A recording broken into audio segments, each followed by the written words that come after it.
This happened to me about 6 years ago. I was either 13 or 14 years old when it happened. My palms are becoming sweaty, just from thinking about the story I'm about to tell you. It took quite some courage to start writing this. I guess I'll try and keep it short.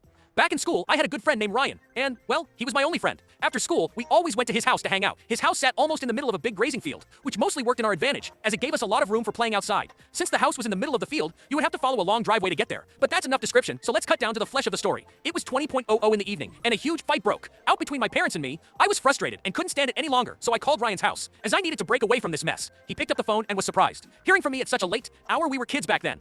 But after hearing my story, he said I could come over, although he said he was going to be away at football practice until 21:00, so I would have to wait for him. I agreed. A mistake. It was night, and it was dark. It didn't mind the dark, but I never liked the road that led to his house. Its wavy pattern would sometimes make me sick, especially if I was traveling in a car. But now that was not the case. I was on my bike. The disturbing part of this story will not happen on this road, though. It will happen once I reach the house. Parking my bike by the side of their empty garage, I walked up their front porch, and reaching the door, rang the bell. The door opened almost as soon as my finger let go of the button, giving me a jump. There was no wait. It literally opened up almost instantaneously. Then I saw. It was his mother. I always liked his mother. She was kind, sweet, and always offered her support whenever I felt down. But I could tell something was wrong with her. Her usually bright eyes seemed darker. Her hair was not neatly tied in a bun behind her head. It fell upon her shoulders. Before I had the chance to examine her further, something much more unsettling caught my eye. She was smiling. She did not greet me or start talking. Just kept smiling and stared right at me. Feeling very uncomfortable, I asked if everything was all right. "Come inside and have some tea with me," was her answer. Before I had the chance to answer, she went back into the house. It was then that I noticed that she was wearing her bathroom robe, having neither the disrespect to decline her offer, nor the guts to stay outside in the night. I entered the home and closed the door behind me.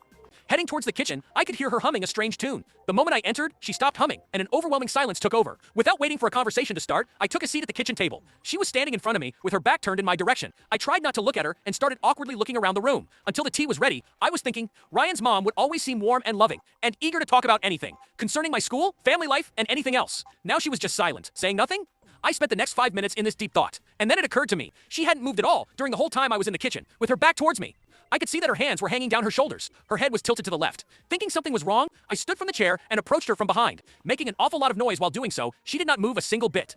Carefully, I approached her, from the right side to look at her face, to see if she was all right. The following sight still haunts me to this very day. Her eyes were wide open, and she was smiling. Being as unsettled as I was, I decided it'd be best to go back home. I think I better be off now. I have a lot of schoolwork for tomorrow. I lied, and receiving no answer in return, I headed towards the front door and stepped outside onto the porch. I wasn't scared. Well, maybe just a little bit. But mostly I was just weirded the fuck out. As I was moved down the porch towards my bike, I caught a glimpse of 2 lights at the far end of the wavy road. It was a car. Finally, I thought. Ryan was around 10 minutes late.